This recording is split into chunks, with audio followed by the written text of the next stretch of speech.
48 മണിക്കൂറിനുള്ളിൽ 100 കോടി ക്ലബ്ബിൽ. പുതുചരിത്രം കുറിച്ച് ദൃശ്യം 3. മലയാള സിനിമയിൽ പുതിയ ചരിത്രം കുറിച്ച് മോഹൻലാൽ, ജീത്തു ജോസഫ് കൂട്ടുകെട്ടിലൊരുങ്ങിയ ദൃശ്യം 3. 58 മണിക്കൂർ കൊണ്ട് 100 കോടി കളക്ഷൻ നേടിയിട്ടാണ് ദൃശ്യം 3 റെക്കോർഡിട്ടത്. ദൃശ്യം 3 ആ നേട്ടം കൈവരിച്ച സന്തോഷം മോഹൻലാൽ സമൂഹ മാധ്യമങ്ങളിൽ പങ്കുവച്ചു. 13 വർഷമായി ഞങ്ങളോടൊപ്പം ഈ യാത്രയിൽ പങ്കാളികളായതിന് നന്ദി.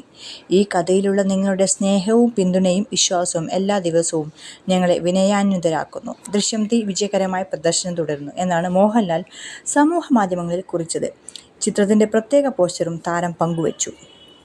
മോഹൻലാലിന്റെ പിറന്നാൾ ദിനത്തിൽ മെയ് 21-ന് റിലീസ് ചെയ്ത ചിത്രം ദൃശ്യം 3 മികച്ച പ്രതികരണങ്ങളാണ് നേടിയത്. മോഹൻലാൽ എന്ന അതുല്യ നടന്റെ വിസ്മയിപ്പിക്കുന്ന അഭിനയ മുഹൂർത്തങ്ങൾ കോർത്തിണക്കി മികച്ചൊരു ഇമോഷൻ ത്രില്ലറായാണ് ജീത്തു ജോസഫ് ദൃശ്യം 3 ഒരുക്കിയത്. മോഹൻലാലിനൊപ്പം പഴയ സിനിമയിലെ പോലെ തന്നെ മീന, എസ്തർ അനിൽ, അൻസിബ സിദ്ദിഖ്, ആശ ശരത്, മുരളി ഗോപി എന്നിവർ ദൃശ്യം 3-ലും പ്രധാന വേഷങ്ങളിലെത്തുന്നുണ്ട്. ആദ്യത്തെയും രണ്ടാമത്തെയും ഭാഗങ്ങളിലെ കഥാപാത്രങ്ങൾക്കൊപ്പം ചില പുതിയ കഥാപാത്രങ്ങളും സിനിമയിലുണ്ട്. ദൃശ്യം 1ഉം 2ഉം ഇഷ്ടപ്പെടാത്തവരായി ആരും ഉണ്ടാവില്ല നമ്മുടെ കേരളത്തിൽ. അപ്പോൾ ദൃശ്യം 3ഉം കാണാത്തവരുണ്ടെങ്കിൽ വേഗം പോയി തിയേറ്ററിൽ പോയി കാണൂ. ദൃശ്യം 3 അതുപോലെ തന്നെ ലാലേട്ടൻ്റെ പുതിയ അഭിനയ പാഠവും എന്തായിത്തീരും? ദൃശ്യം 2-ലെ പോലെ ലാലേട്ടനെ കണ്ടെത്തുമോ പ്രതിയെന്ന് നമുക്ക് കണ്ടറിയാം. ഏതായാലും പുതിയ വാർത്തകൾക്കും വിശേഷങ്ങൾക്കും ഈ ചാനൽ സബ്സ്ക്രൈബ് ചെയ്യൂ, ലൈക്ക് ചെയ്യൂ, കമൻറ്റ് ചെയ്യൂ, ഷെയർ ചെയ്യൂ. താങ്ക്